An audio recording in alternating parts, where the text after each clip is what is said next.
In this episode of Conversations with Kristi, I'm joined by Monique Christidis, a registered nurse and child health practitioner with decades of experience supporting parents and babies. We talk about infant development, sleep, connection, and how to support both children and parents in those early, demanding years without fear or unrealistic expectations. This conversation touches on sensitive topics. Please take care while watching, and you'll find support resources in the description if you need them. Let's go find out what Monique has to say. Hi, Monique. She made a joke in the countdown before we started about the countdown. So thank you so much for joining me, Monique. I can't believe that we sat next to each other probably 3 or 4 years ago at a conference about child sexual abuse. And here we are finally on a podcast together talking about all things, prevention, education, and our babies. Like you're an amazing wealth of knowledge in regards to development and babies, and I've been wanting you on here for a long time, so thank you so much.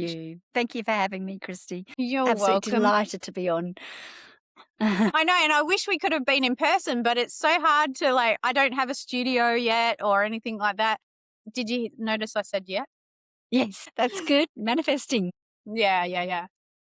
Monique, so my listeners understand who you are and what you do. Sure. Can you just explain a little bit about you and how you became the amazing guru that you are? Well, thank you for the kind compliments. I have been a registered nurse for more years than I can remember, but I have been a child health nurse for the last 30 years. I counted it up the other day. And the last 5 of those have been in my own private business. I ended up going privately because I was getting really frustrated with the government system that were narrowing down appointment slots. And I just felt that these new parents were just not getting enough support that they needed. And so I decided to branch out on my own as a private child health nurse, first one in WA. So I'm pretty excited about that. And I can spend as long as I want doing my home visits, which really gives me a lot of joy and a lot of pleasure. Also, too, when I go visit my parents, that I always offer them unlimited support via phone, text, or email, so that they've got that continuity. They know that there's someone that they can reach and support or lean on when they need support. Yeah. Gosh, those first few weeks are like, especially as a new parent, they're exhausting, they're scary. I remember, I think my daughter was 3 weeks old and I was like nursing her, like breastfeeding in the middle of the night. And I was like having this like epiphany that, oh my gosh, this child needs me for everything. I don't know why it didn't happen before that. Yes. I must have been in like shock. But at like 3 weeks old, and I'm like rocking her to sleep, trying to get her back to sleep. And I was like, oh, this is my life for the next 18 years. Oh, and it was like fear. There's the anxiety. Yeah. Like, holy moly. Mind you, I don't think I was a really anxious parent, but I was very scared of becoming a parent. So, I so could have used more support back then. Yeah, definitely. And I feel that the parents these days then don't have that support network that we really need. And the saying is that we need a village to bring up our kids, but it really is true. To have the aunties and the uncles and the grandmas. That's not the norm anymore. Yeah, it doesn't happen. And we're so isolated. And even like I listened to a podcast the other day, and the mum was saying that, we're connected with mothers groups and everything, but no one's talking about the real stuff. That we're talking about, what pram did you buy, and how many times do you pump a day, and all that kind of stuff. They're not actually getting into the nitty gritty of how are you feeling and how are you coping and how has your life changed? All of those really deep and meaningful questions. Why aren't we talking about that? Is it because we're scared to be seen like we might not be coping? Probably, yeah, because there's so much more pressure now on mums and dads these days than what we ever had before. And I feel actually quite relieved that I had my kids 20 plus years ago, because there wasn't this expectations that we have to achieve. And unfortunately, social media has obviously a lot to blame for that, purely because we see everyone doing the best that they are, but then we think badly about ourselves because we think, why aren't I achieving that? Why can't I be doing that?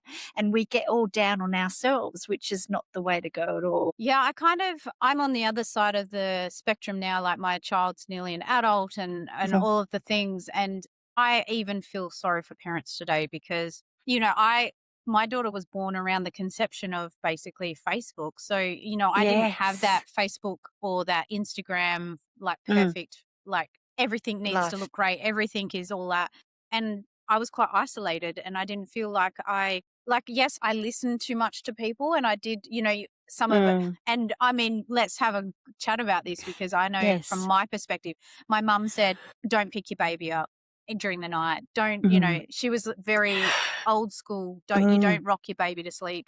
Whatever you start, you be careful what you start, because you're going to have to continue. And the dummy thing and all of these things. So I was listening to all of this crap. And now looking back, I'm like, I should have held my baby more. I wish I hadn't have been so insistent that she stayed in the cot and not been rocked to sleep, or all the things that doesn't matter when they become 18. There's they're still going to be okay. Like, honestly, it seemed so important back then. And so I wish we would talk more about it.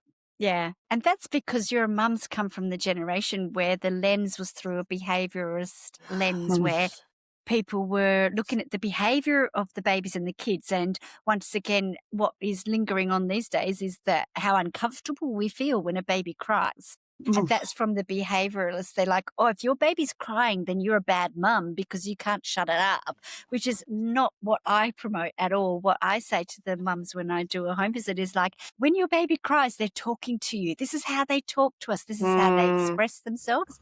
And so therefore, we need to try and be curious about that and understand, now, what are they trying to tell me now?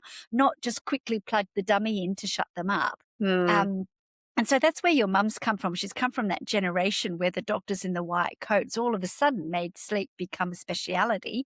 And she was like, all the rules about don't rock your baby, don't pick them up because you're going to make a rod for your back, or you spoil your baby. Like, God forbid. I know, and I'm so disappointed in like the fact that that's what I listened to, and I didn't know any better. Like, and I was a 27-year-old mum. Like, I wasn't young. But the pressure is so huge on mums and dads and on parents in general. One thing I will say is, my mum was listening to all of that crap, but she also didn't pick me up or feed me during the night from birth.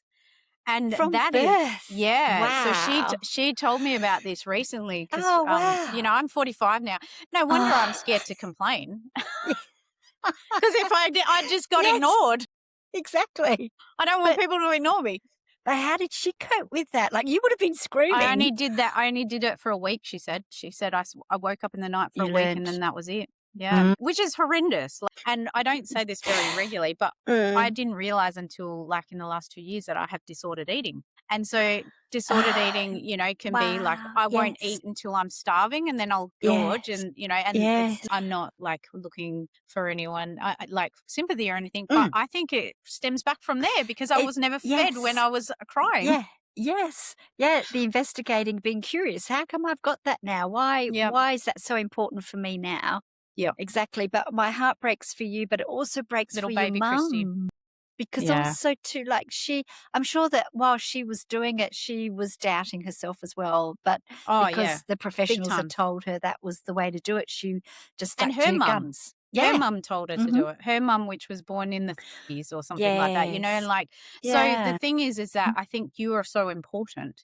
And child health nurses, any kind of postnatal support is so important because you can help demystify all of this stuff for parents. Yes, exactly. I just need to grab them and talk to them before they go home. Yeah, I know. Because how many antenatal appointments do you have? Like 10 up to 20. So probably. Many in the early. And then you have your baby and bang, you get maybe one in the first 6 weeks and then another one at 4 months and then that's it. No wonder people are struggling. Yeah, it's crazy. Have you heard of how I think it's Korea or maybe it's in Japan, I don't know, I can't remember exactly, but over there they have a whole month where they stay in bed with their baby. Yes. Yeah, that's also Chinese. Yeah. Yeah. And like someone comes in and looks after them. Yep. It's the best idea. I reckon it's fabulous. And like, let's all do that. Yes. Yeah. So you just focus on the breastfeeding and your doula or your in-laws or your parents or whoever is looking after you cooks the food for you, gives it to you, cleans the baby, brings the baby back, all the things. I mean, They've it's got not, that right. I know. And I think, we don't, and I didn't realize how much of a impact being a parent is. Like, it's Yeah. almost like you have to reparent yourself in the process. And we talk about trauma, right? And Yeah. sometimes Yeah. our own childhood trauma then resurfaces when we become a parent. And Yes. so you're dealing with all this Yes. stuff. Yeah.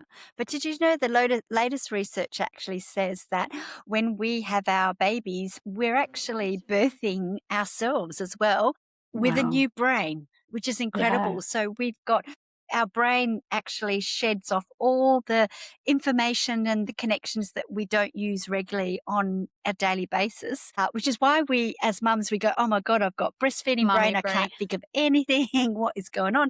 It's because your brain has gone through this huge change to make you more caring, to make you more empathetic, to make you be able to be protective over your child and things like that, which you wouldn't have been as in tune with before you had your child. So yeah, you do. You change dramatically once you've had a baby. And a lot of parents report that, like, it's like it changed their life. Like it Mm. changed their whole outlook on life. It changed their whole, how they see Yes. themselves as, and, I can Yes. understand that. Personally, I can understand that. Obviously, from a child abuse perspective, you can Mm. see that some parents, obviously, that's not the norm for them, or something Mm. has happened elsewhere. There's been a breakdown of something. But I can see that from my perspective that exactly, that exact thing happened. And I didn't actually know that was what happened. Yes. That's Yeah. amazing. Interesting. Yeah. So tell me about parenting and we were talking before we started recording about the fact that if we pick up on the cues of a sleepy baby or a tired baby, that we can literally possibly take less time to get them to sleep, better Yeah. results in the long run. Children aren't, Yes. screaming and then as they become older, if we Mm-hmm. catch them before they get too tired, we might actually prevent a tantrum. So true. So true. And people often have this, once again, a preconceived idea out there by who I don't know to tell them that dinner or bedtime should be 7 p.m. But in actual fact, it depends on your child and what sort of a day they've had, because so many kids, if they've had a really stimulated day, maybe they've been in daycare all day, or you've been out and about in and out of the car all day, that's going to be an earlier bedtime and an early dinner time than if you were just at home with the family and they were just playing in the backyard or something like that. So looking at what your baby has done during the day is so important.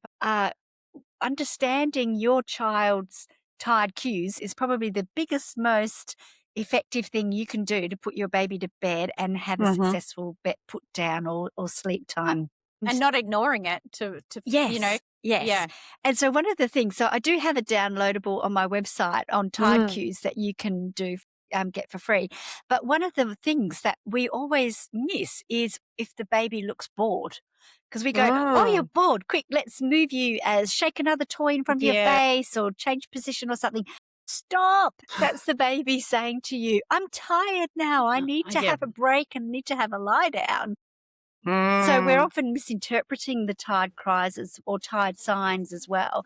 So once you understand that, and the same thing with the tired cry, that is also very distinctive compared to a hungry cry. So Yeah. understanding all those kinds of behavior things that we're looking out for make bedtime and baby sleep so much easier. Yeah, I just remember you just made me think about my dad. He's a much older parent. He was like in his 40s when I was born. So a lot of old school beliefs and stuff like that. But when my daughter was about 6 months old, he used to say to me, when you think she's tired, put her in a like little bouncer that she had in front of a window. Oh. And I would be, and because we had massive big windows on our property looking out, right? And it was Beautiful. because she would be looking into the sun. And she would close her eyes. Yes. And so she would fall asleep. That's hilarious. And I was like, where did you learn these tricks, like Yoda? Yes. And he was like, I used to do it with you all the time. I was like, if I thought you were tired, I would put you right up in the sun and you would close your eyes and fall asleep. I was like, okay, Yoda. It worked, by the way. I've never heard of that one. Anyway, my daughter loves sleep. She's 18 and she's still, like, by 10 o'clock, she's in bed. She's like, and she's always been a sleeper. Like, And sleep for me personally, sleep is the most important thing you can do for your children. Doesn't So, matter what age they are. And Mhm. I just remember someone must have said it to me, or I heard it somewhere, like literally when they sleep, that's when all of the big work happens. The brain's Mm. developing, Yep. all those neurons are connecting, everything's happening, right? Yes. And it Yes. used to make Yep. me so upset when I used to be a police officer and see little Mm. babies awake at 3 Mhm. o'clock in the morning or 12 o'clock at Yeah. night. And they were they weren't even sleepy because they'd been up all night with whatever party was on or whatever. And I'd be like, Mhm. put that baby to bed. Yeah. Yeah. Yeah. What are you Exactly. doing? Why is this baby awake? And that's the thing, I think, from my perspective. So what is the stuff, or like the data and the statistics around that? I just know that from my experience, but what do you know about sleep in regards to kids? In what actual And respect? just that, what are they saying about sleep and why is it so important to our kids, and why do you believe in sleep routines? Because Oh, right. I was very firm believer of sleep routines. However, Yes. we can't always keep a routine. Yes. Yep. Yep. Well, the research that is showing at the moment is that bedtime should be flexible, like I was Hmm. talking about before, because it depends on what you've Based on done the day. for the day. However, wake up times should be consistent. And that's when you set the circadian rhythm and the body clock so that actually then sets the rest of the day's naps and also when supposedly your bedtime will be. So that's one thing to watch out for. So have the same wake up time in the morning, but Hmm. have a flexible bedtime depending on your day. The other thing to remember is that babies do not sleep like adults. They do not go into the 3 different stages of sleep that we do. They have a REM or a light sleep, and then they have a deep sleep. There's Hmm. nothing in between. Okay. So they go into a deep sleep, and then they transition to a light sleep, and that's between 30 minutes or 40 minutes, and that's one sleep cycle. And depending on how your baby is with their temperament, personality, how attached they feel with you, they get to that light sleep at the end of a sleep cycle and they'll look around. They always wake up. So all babies are waking up in the night. You just might not hear them. And Right. then they'll put themselves back down for another cycle after that. But the kids that are maybe a little bit more sensitive or actually need more support going back to sleep will then actually wake up and cry out to say, hey, I need you now because I need to go back to sleep. Yeah. And that's what we do. So that's the difference, really. And that's what the latest research is showing as far as how baby sleep is so different. So when we can't expect the babies to do what we're doing. And No. the other thing that I've need to tell you about, because this blew my mind, is that we've actually got 8 senses in total, not 5. Okay. I know, right? So you get taught about the 5, the vision, the hearing, the smell, the taste, and the touch. Then we've got vestibular, proprioception, and interoception. Okay. So let me describe those 3. The proprioception is where our body is as far as our senses, how we feel. Like we're sitting up, but if we need to go grab an object, how much force do I need to push my arm out to pick something up? Or how much do my fingers need to grab Grip. around that object to hold it? Or if I've got my hands behind my back and I'm holding up 2 fingers, I know I'm holding up 2 fingers. It's not because I can see it, but I can sense that my body is doing that. And that's proprioception. Interoception is our feelings inside our tummies, the gut feelings, the butterflies. Early warning signs. Early warning signs, exactly. So that's interoception. And some kids actually who have got sensory neurodivergencies actually are overwhelmed by those feelings and they can't concentrate on anything else because they've got, butterflies in their tummy or something. And then the last sense is the vestibular, which is obviously the ear. But the vestibular lets us know whether we're lying down, whether we're sitting up, are we upside down? And all of our senses are on 24/7. They never stop except our nose, which is why we have fire alarms for our ears, not our Yes. smell for the smoke.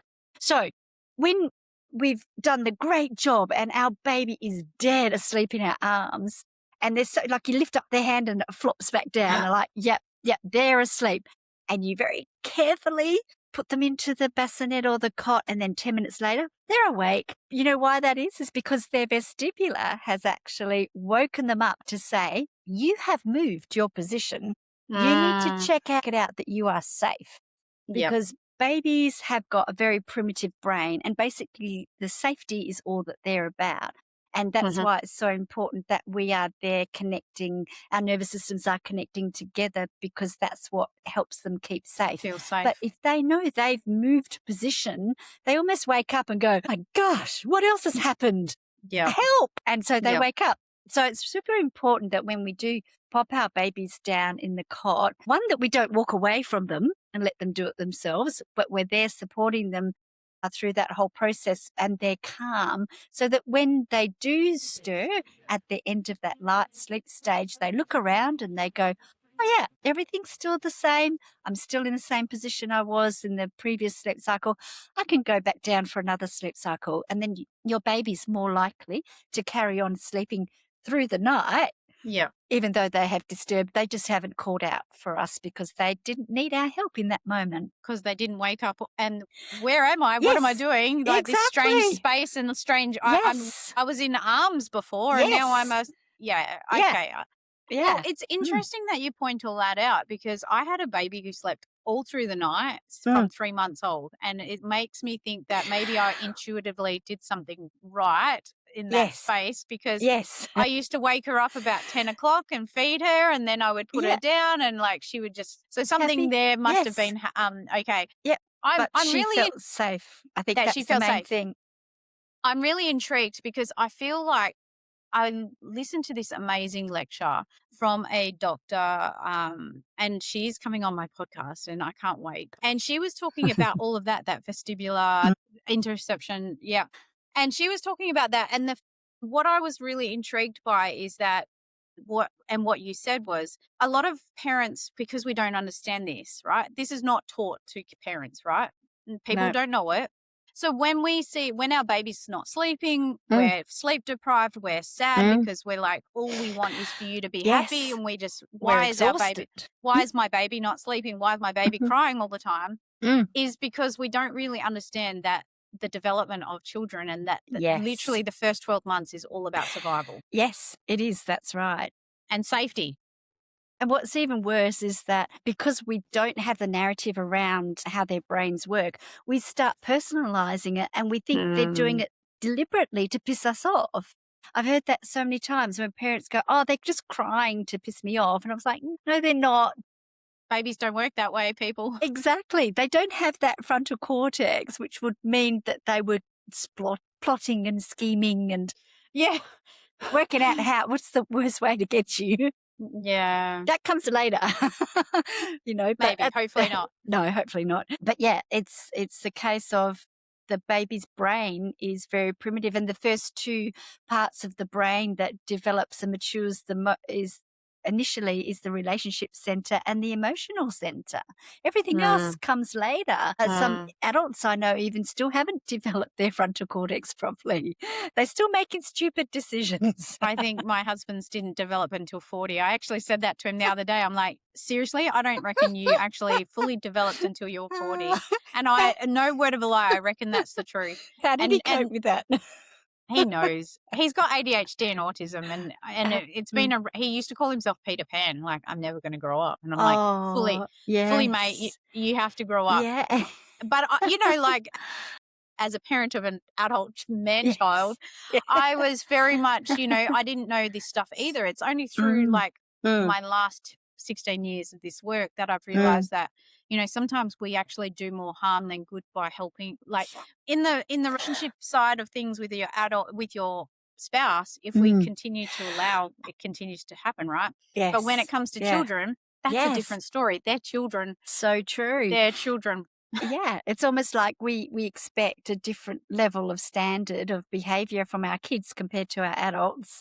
And 100%. Yeah, how many times do you see so many adults having temper tantrums and you just go, oh my gosh, like really? One of the things that really upsets me when I see it and when I hear about it is how we expect so much from children, yet we don't expect enough from adults. And so we expect children to be able to regulate themselves, to all of these things, right? But they're a learnt behaviour, Yes. learned Yep. behaviour, Yep. it requires this, the prefrontal cortex, right? Yes. So you know all Yep. about development. You know Yeah. that, like, and so kids can't always do that unless they're Yeah. helped through it. Yeah, exactly. So the worst thing you could do is if your child has a temper tantrum, the worst thing you could do is walk away from them and go, okay, I'm going now, or put them Yeah, in time out. You know, you're pushing them away, which is the last thing that their because they're brain looking is for needing. connection. Or the other side of it, where the parents actually start to try and explain why they've said no to that toy, but the child's brain just isn't in that space yet to listen. And so Mm. it makes everyone more and more heightened and stressed, and because no one's listening to the other person or feeling. Yeah. Mm. So in that space, then let's just like, what cues should parents be looking for in regards to sleep?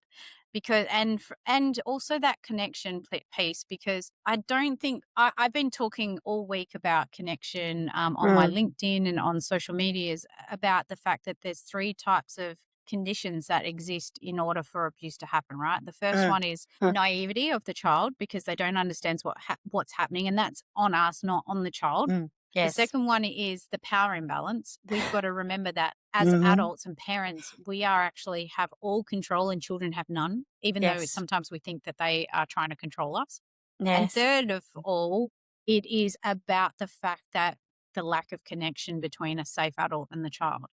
So connection is Yes. probably the most important part of this whole So conversation. important. Absolutely, without a doubt.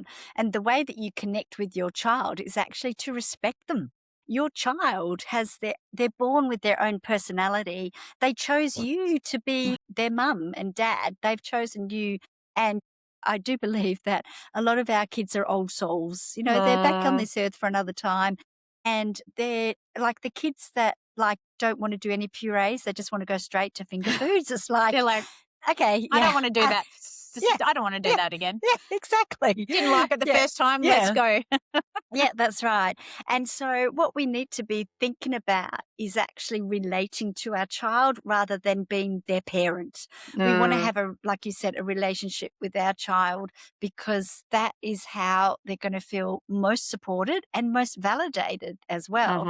So when we sit down and we say, first of all, you put your boundaries in place so that they know what's expected of you. That's the first thing. But you also have the discussion before it happens. What will you do if they don't follow through with the boundaries? And it's not time out or anything like that. It's often time in, which means having them right by your side doing whatever you're doing in the moment, because they can't then continue to play or they can't continue to do whatever it was that they were wanting to do. So it is sort of like a punishment in respect, because they're going to be doing something that they don't want to be doing, but you've Time eyeballing in. them. Time in. Time Okay, in. we're doing the washing now. Let's go hang out the Yes. washing. Yeah, All right, we're going to exactly. put the clothes away. We're going to make the beds now. Yes, that's right. But also, too, at the end of the day, having that conversation with your child. So, how was your day? And then waiting for them to respond. How did you feel about that? And how do you think the other person felt? Or could you have done that differently? And this is the start of how we get kids and other people to start being empathetic about other people, which is so Correct. important if we're going to have a nice community to live in. But it is just boiling down is respecting your child and acknowledging them, not being on our phones, putting the phones away, and actually being with them and saying, and just commenting every so often, oh, look, you picked up the red train. Why did you pick up the red train? And then just wait for them to respond. If they don't respond, that's okay. They didn't want to, but just physically being there and emotionally and engaging with them is just so important. We want our faces to tell them that they mean the world to us. So when they walk into the room, you just go, oh, so good to see you. Yeah, That kind of my thing. daughter and it's interesting. I think I must have picked this up years ago, because there was, I used to work shift work and like all these hours, and I Yep. missed out on so much, or I felt like I missed out on so much. But when I left the police, but one of the things I used to say to her every time I saw her is, oh, I've missed you today. Yeah, that's All perfect. the time. And I say that all the time now. And she says it to Yes. me, Yes. like back at me. And she's Yep. 18 years old. And she goes, I missed you today, Mum. Yeah. And I'm like, Yeah. oh, I missed you today. Actually, I didn't notice you were missing. But anyway, I did miss you. I miss you. No, Yes. I do miss her, but Yeah, you know of what I mean? course. Like the idea Yeah. that someone actually wants you there and is so Yes. happy to see you Yes. is so important. It's so important for there because that is what builds self-esteem. That's what builds resilience. That's what builds the confidence for them to say to someone, stop, I don't like Mm, that, and then go and tell mm. somebody about it. Yeah, I think, I mean, we talk about this on the podcast all the time about the Mm. importance of connecting, at the importance of discussing all of this stuff. But really, it starts back at birth, right? Yes, it does. And how do parents, I mean, I think I know, but I've only had the one child. So, I don't feel like I can accurately be like like it worked out for my sake, I think. Yes. But, like how do parents connect from birth and from those early years? How do they stay connected, especially when they're Mm-hmm. tired, emotional, trying, tantrums, or just Yes. your baby's crying? Yes, yeah. So the way you do that is actually by looking after yourself in the first instance because self-care is actually so important.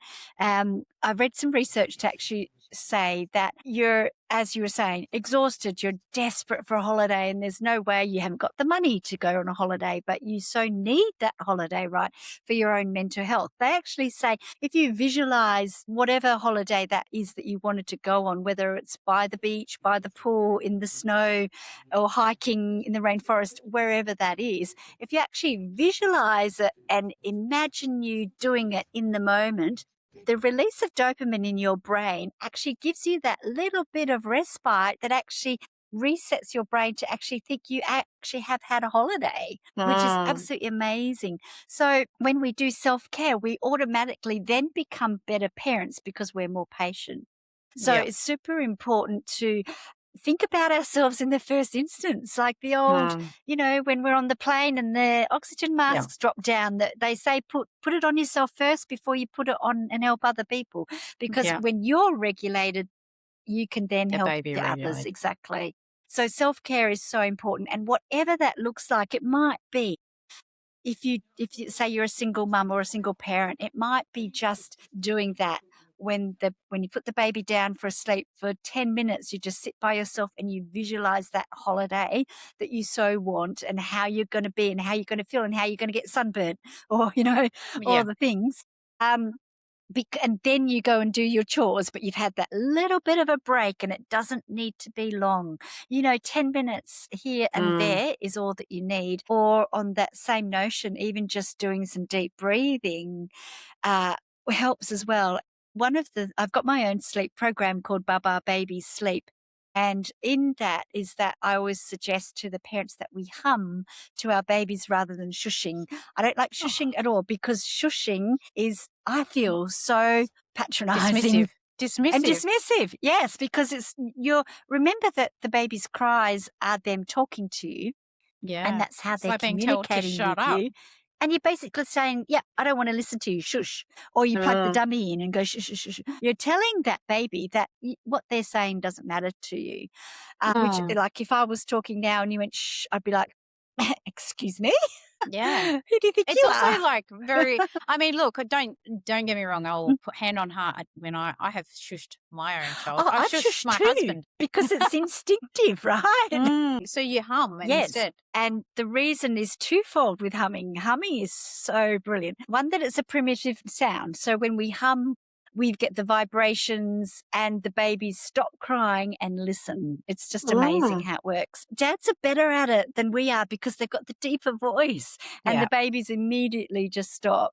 But also too, when we hum, it resets our own vagus nerve. So if we're in fight and flight, stressed out of our brain because we haven't had any sleep, we haven't had the chance to have a shower yet, we're tired, we're exhausted, and we're frayed, our nerve system's frayed.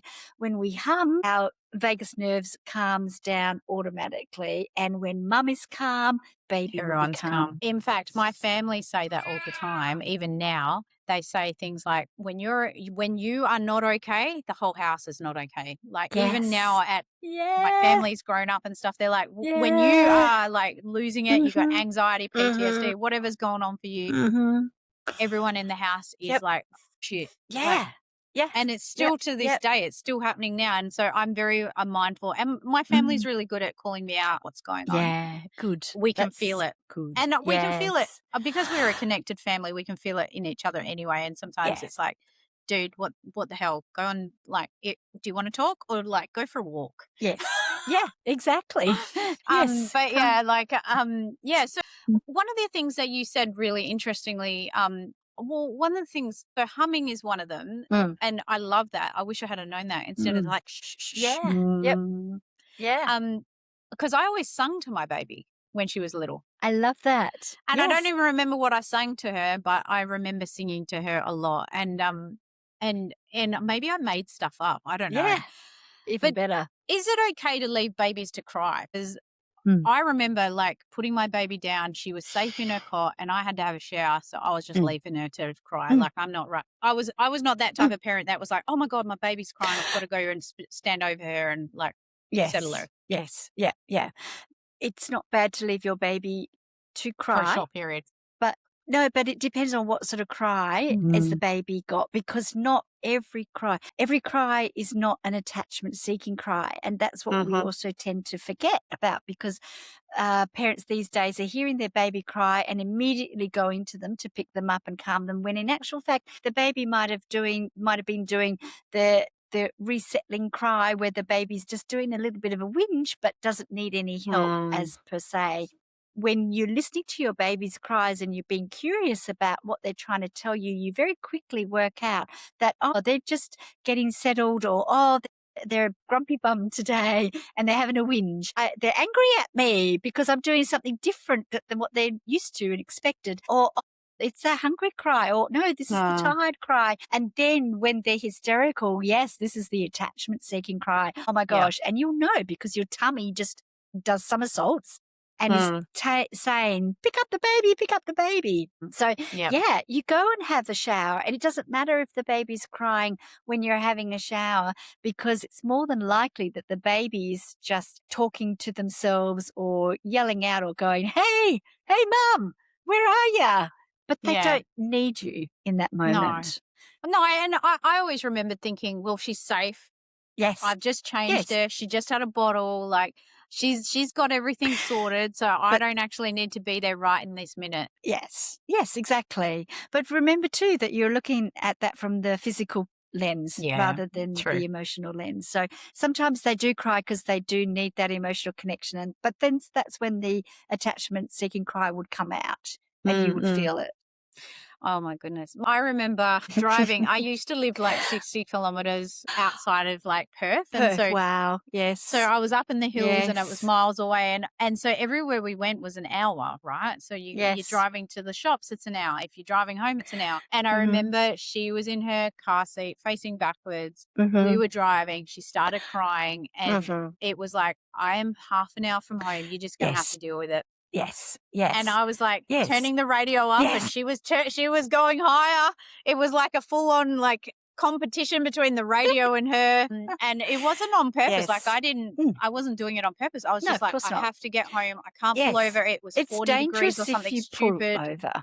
Yeah, so I literally, and I remember her just competing with the radio. Yes, but sometimes putting the radio on is actually excellent because they love usually anything with a strong beat on. I know my oldest daughter loved AC/DC. We'd put AC/DC on, and guess what? She's now an electric bass player. Do you know what? My daughter is musical, like big time. Piano, she's actually a DJ. She's learning to be a DJ. Fabulous. So like musically, like because we always had music, always, constantly. And my husband's like, I don't know about you, AC/DC, she's an electric but my husband used to play all oldies, and so she's right into the old, like oldies being I was going to say, what's oldies for you? 80s? Probably your music. 70s. Yeah, she's right into it and she loves it. So yeah, I think we don't realize how much we impact our kids and they're like what they do. But I want to go back to also when you said that you used to sing to her, because that is also so important, because the reason why is because our hearing sense is actually the first sense to be developed in utero. So when you're pregnant, I can't remember, I think they're like only 16 weeks old when the hearing actually develops. So they are hearing everything around, and obviously they're hearing your voices even though they're inside you. So your voice is also one of the most It's really powerful important. tools in your toolkit. So when you sing, if you have sung or had a regular tune or song that you played on your CDs, On your radio, Spotify, on your radio, Spotify, on your iPod. they will remember that, and that gives them security and Yeah. safety, and that's why that works. I think the song I sung her the most was Do a Dear. Oh, Do did you? a Dear, From female Sound of dear. Music. Yeah, I don't know why, because I think I sung it as a kid and it was Yeah. something that I remembered, and it was Yeah. easy and it was quick, and it's sort of like, Yes. it was, so I sung that to her all the time. Yeah. I just like getting back to the reason why you exist. I think, Yes. as in not you, the person, BaaBaa Baby. Yeah. You can tell that Monique and I know each other personally. The reason why I love what you do is because I really wish every parent had one of you in their home to guide them through the first 12 weeks at least. I agree. I think it's so important. And Mhm. I know, so in a little bit of my experience was my mother-in-law flew down. She didn't live in where we were and where I had my daughter.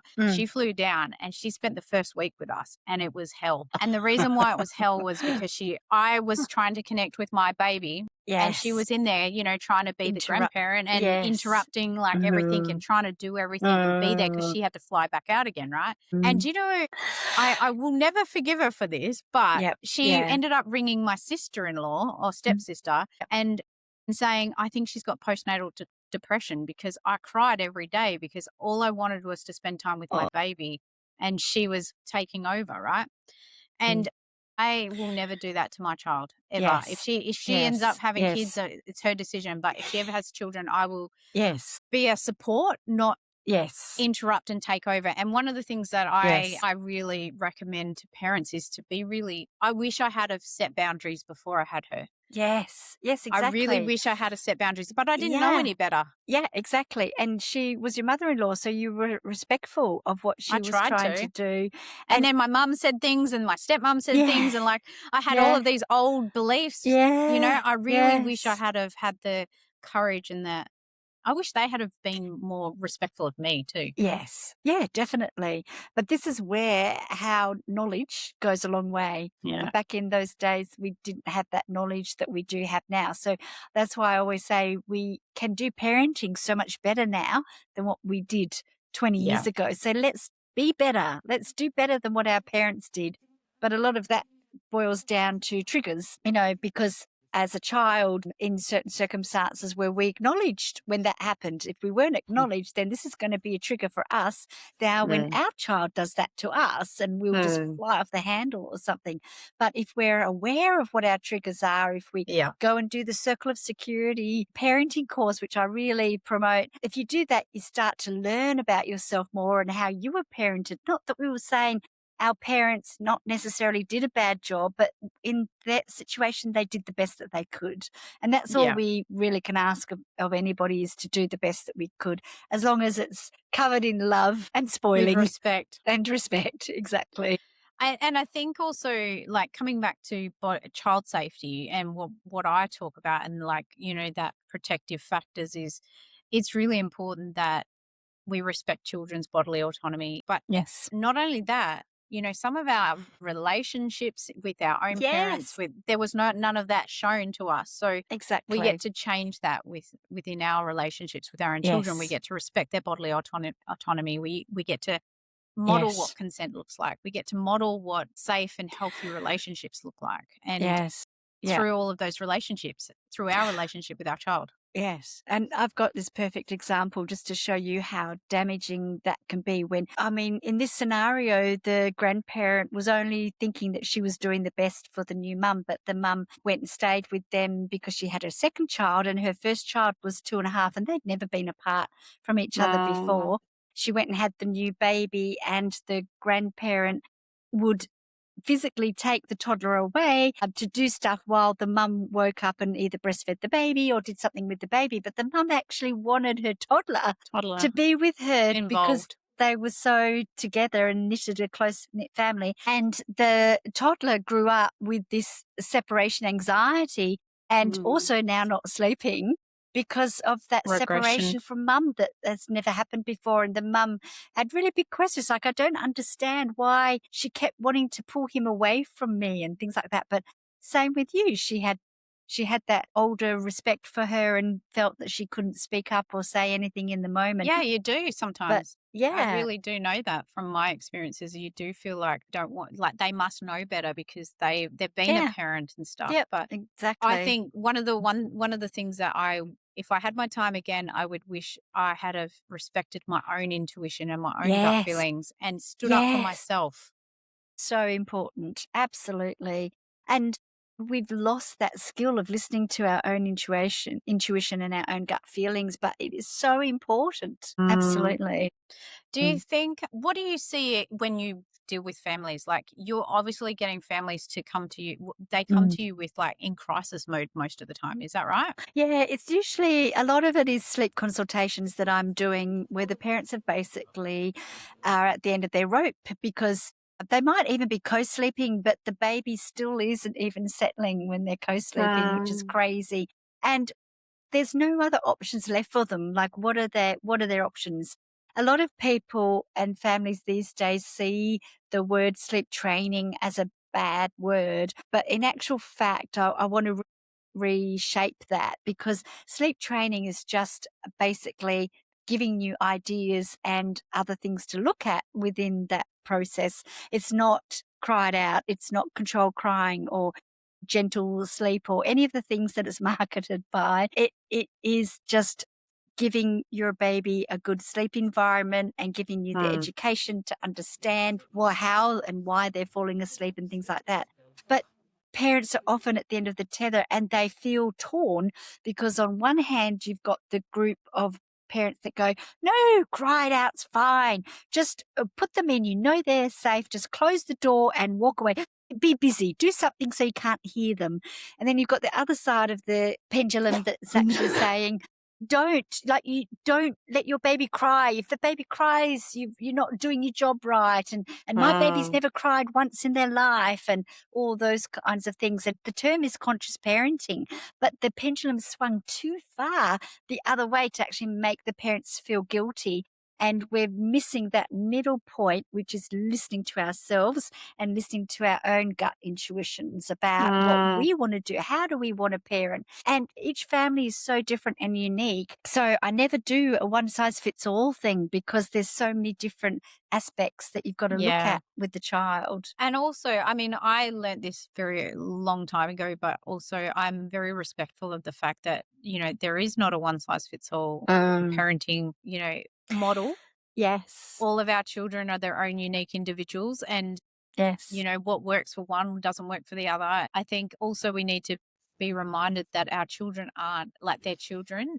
The only language they have is crying and behavior until they Yes. can articulate what's happening for them. Yes. And they're Yes. not doing it on purpose. And Yes. there's a lot that we need to stop blaming Oh on my kids. goodness. Yes, that's so true. Because also too, kids intrinsically actually want to make us happy. So Yeah. kids will be doing everything that they can for life to be good and for mum and dad to be Yeah. happy and relating well and all the things. And they'll So blame themselves if it's not, yeah, even if it's not their fault. yep, we tell ourselves the stories, don't we? We Mm. blame ourselves when mum and dad don't get along or they have one argument and we're worried, but instead of Yeah. we need to be told, actually, you, that's how we communicate. Couples Mm. sometimes have an argument, but it doesn't mean we're going to leave you or we're going to separate or anything like that, but they need to be told that. Yeah, and I will agree with that because, like my family have been very vocal arguers. As my husband and I have aged and we've got better coping mechanisms and better strategies, we don't Yes. argue as much. We have Yeah. more conversations. But in the early years we used to argue a lot and it was just how we Yes. How I you don't know. It grew was up. terrible. Yeah, it's what I saw as my childhood, Mm, but it's and it, so mm, and then my husband was avoidant because he didn't see any arguments in his household, all of that stuff. Different yeah. styles, Yep. right? But different I remember styles. always going back and saying, hey, mum and dad are just having a disagreement right now. It means nothing. Like Mm, everything. mm. And I never lied to her. It did mean nothing most of the time. Mum and dad aren't getting along right now. It's Yeah. okay. And because I remember blaming myself for my parents not getting along. Like, if they Yeah. argued over me or they argued over something like us kids or something, like I remember Yeah. taking that on my Yep. shoulders. And like you Yeah. said, kids want to make us happy. Yes, yeah. The common scenario I've got is like an 8-month-old that slaps their mum, right? Or Yeah, slaps right. granny. And initially we're so shocked that it happens. You just go, and the default is, oh, what did you do that for? My Yeah. gosh, you slapped mummy. Well, I don't really like it, Sounds so pretty don't good. do it again. But we've laughed. And so the child has Mm. seen, oh, that made mummy laugh and I'll do that again. Or that made granny laugh, I'll do it again. And that's where you've got to be, that's where the honesty comes in, where you've got to basically go, no, what we're actually seeing here, that hurt me and I don't like it. So Mm. that they know, okay, sometimes our face is all we need to do. Yeah. I mean, my daughter has definitely like looked at me and gone, yeah, that wasn't okay. Yeah, exactly. But, like, I mean, we always laugh Yeah. when kids swear or we laugh when, like we think it's funny in the moment. I know that I saw a post on something the other day. It was really sad because this mum was saying how her son was having a tantrum in the shop. Yes. And he was on the ground throwing himself around in Woolworths Oh, and he was in the aisle and this poor mum yes. was like trying to help him regulate before she moved on. Like she was Yes. doing what she should be doing. Yes. But Yes. some woman stood over her and was like, how, you need to smack that kid or you need to, like, she was basically Oh. shamed the poor mother. And then there was other people watching who were like nodding along and, in my, you need to go and this child is acting out of control, like you blah, blah, blah.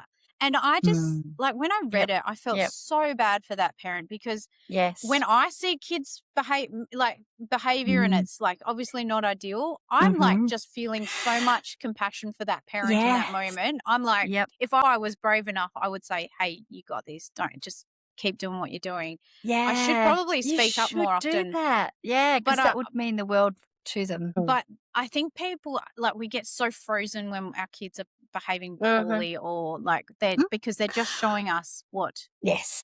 they Yes. need. They're just Yeah. showing us they don't feel connected. They're unable to regulate themselves. Yep. They don't have the capacity. Maybe we shouldn't have taken them to the shops at that time. Exactly. Like Maybe they're hungry and it just made it all oh worse. Or they're tired and it made it all worse. yeah, well we're walking through a shop. There's so many Yeah. options. Like Yeah. that's why Woolworths has those Yes. freaking fruit and Yeah. etc. there Yeah. so that we. But I just wonder, like, is there any advice you can give for a parent who's dealing with like a tired or a Mm. child that's displaying those behaviors and maybe just make them feel a bit safer and heard because I think everyone's Yes. been there. Yes, absolutely. And I'd really like to tell every mum out there or every parent out there that you've got this, that you are your child's world. You are the best thing for them. So don't put yourself down. They wouldn't want anybody else to come in and step in at that moment to parent them. So the second thing I want you to do is stop and just breathe. Because when you stop and breathe, you then calm yourself down and then you're more likely to be more patient and then you'll be able to deal with the situation better. And at the end of the day, not everything needs to be an emergency. No one's life is in danger. So you have got the Mm. time just to stop and breathe and then validate your child. So look at that emotion and just repeat what you're seeing Yeah. and say, you look like you're angry. You're angry. You look like you really wanted that toy, but you don't have to fix it. You don't have to say, I'm not giving it to you because of XYZ. You don't need Yep. to go into that. You don't need to explain yourself. You just say, you look like this. I can see, and then you could even say, am I right? And they might go, yes, you do. I really wanted a toy, something like that. But that's all you need to do because when we validate their feelings, it brings everything down by a good 50%. So you're Yeah. temper tantrum is then more likely to dissolve much quicker, not by walking away or telling them to get up or telling them, don't say you're okay, because in that moment, they're not okay. This is the Yeah. worst day of their lives. And how can you say they're okay? You're meant to Yeah. be on my side. They're in the moment, and I remember my daughter, gosh, but like Yep. at the same time, I wish I had have had some of these tools back then because like I Yes. realize how Yes. much this matters. Like this Yeah, matters to your kids so huge. much because if we think about it from the perspective of like it's not, I mean, I don't want to stress parents out, but all of these little bits add to a big bit. Like it could be, Yes. in the moment at 3, when they're 13, and you haven't listened to them and heard them and had like you just got to think if we learn how to have feelings and emotions and not overreact and not put them down or tell them to get over it at 3. Yes. And then when they're 13 and they're going through something hard, hey, I can see that you're really struggling and I know that this is really hard for you. I wish it was different right now. Yes. What do you need from me right now? Would you like a hug? Yes. Yes, exactly. Because you can't fix it for them in the moment most of the time. It's just something they have to feel. Yes. And not as I'm sure that a lot of parents have experienced, that when they have tried to hug their child to calm them down in the moment, it's made it worse and they've escalated because the child is like, no, you're not listening to me. I don't want a hug. In the moment, no. But once they've calmed down, they're like, please hug me now. I need this. I need to, Yes, exactly. It's so funny. You'll laugh at this because my daughter even now says to me, could you just hug me already? And I'm like, well, you haven't asked for a hug. So I'm waiting for you to give me consent to hug you. Because if I force a hug on you, then it's not something you've wanted. Yeah. And she's like, well, you can see I'm upset, right? That is absolutely gorgeous. But that's because I'm like, okay, you've got to give me permission to give that to you. Yes. I'm here to listen. I'm here to be. I'll just sit with you while you're going through this moment. And just but when you're ready, ask me for what you want because I'm ready to give it to you when you need it. Yes. And it's the same whether they're 3 or whatever age. Probably 30 with my daughter. Yeah, so true. Yeah. You need to give me a hug. Yeah, exactly. And also too, the last thing I want to leave you with, I don't know if we're leaving, but is to know that kids are not lazy and they're not naughty. So remember, behaviour is communication. So if you feel that your child is acting up and being naughty and pushing the boundaries, stop and be curious about why they're like that and actually think, okay, maybe we haven't connected today as much as my child needs, and just spend time with them and be with them. And also too, kids are not lazy. So if a child is deliberately not doing something, that's a big development question there. Maybe it's too hard for them. Maybe they can't. Maybe it's uncomfortable for them. All the things that we might not consider when a child doesn't or actively resist doing what it is that we want them to do in the moment. Yeah, interesting. You know what you just made me think of? My friend's 6-year-old, she's a teacher, by the way. She said, I have a new puppy, right? He's only about 14 weeks old. Cute. And she was over here and I said, the puppy's really naughty because he was chewing things. I said, oh, he's such a naughty puppy. And she goes, there's no such thing as naughty, just learning. Yes. Yeah. And I was like, I looked at my friend and I was like, she goes, yeah. And then she proceeded to say, well, we teach that all the time. There's no such thing as naughty kids, just kids who are still learning. Yes. And because she says that to her all the time, she came home from school, pre-primary last year, and she said to her, she reminded her there's no such thing as naughty kids, and she goes, well, that boy has so much to learn because he was acting up like terribly and like terrible behaviour at school. She goes, he must have a lot to learn then. That's and I was like, gorgeous. I know. And she's only 6. And I was like, how wise is that to think like that? So I do actually think the kids growing up these days are so much more mentally or emotionally intelligent than what we ever were. I know. And I can't wait to see what they create. Yes. So Monique, if people want to find you, how do they find you? Yeah, so I'm on website and Instagram, social media. It's BaaBaa Baby, which is BaaBaa, like BaaBaa Black Sheep, .com.au. Don't forget the AU on the end. Yeah. And you can find my contact details, email, all that kind of things. And also, if you get onto my website, you'll see if you do want to learn more about tired cues, that you can get my free download there. Awesome. And hopefully that will Awesome. help. And obviously know that my area of expertise is 0 to 5 years old. Yeah. Anything in the parenting realm to sleep consultations. If you need a purple book assessment done, I can do that too. So Oh, amazing. anything for support. I know. And I know that you really care about those families. I know that, you know, I've seen your socials and I've seen that like you see them for years and then the next baby comes along and you're almost part of the family for these families. So yeah, so I really highly recommend anyone, but I'll put all of your information in the show notes so everyone can find you. Thank you so much, Monique. Thank you for talking to me. I appreciate it. It was a great chat. Thank you. Yeah, bye. Before you step back into your day, I want to invite you to pause for just a moment, take a breath, notice where you are, and remind yourself that parenting, especially in those early years, is demanding, emotional, and often lonely.